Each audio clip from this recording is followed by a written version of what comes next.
নমস্কার, welcome to my channel সমীশীল শ্রী শ্রী রাধাকৃষ্ণ গোপাল শ্রীমদ ভগবদ্গীতা।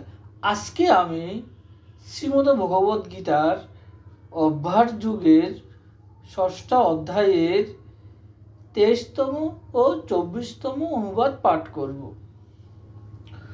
দুঃখ লেশ শূন্য অবস্থাকেই যুগ বলা হইয়া থাকে। এই অবস্থায় দুঃখের সম্বন্ধ থাকে না।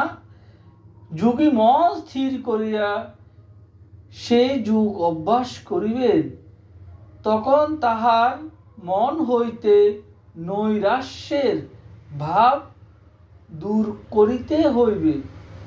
যাহা হইতে যে কামনা জন্মে সেগুলি মন হইতে একেবারে দূর করিয়া ফেলিতে হইবে এবং ইন্দ্রিয়গুলিকে মনের সাহায্যে সংযত করিতে হইবে। রাধে কৃষ্ণ রাধে কৃষ্ণ রাধে কৃষ্ণ। শ্রী শ্রী শ্রীমদ ভগবদ গীতা কি জয়। শ্রী শ্রী রাধাকৃষ্ণ গোপাল শ্রীমদ ভগবদ গীতা কি জয়। আজকে 9 মার্চ 2025। আমার এই ভিডিওটি ভালো লাগলে আপনারা লাইক, কমেন্ট, শেয়ার এবং সাবস্ক্রাইব করবেন। রাধে কৃষ্ণ রাধে কৃষ্ণ রাধে কৃষ্ণ।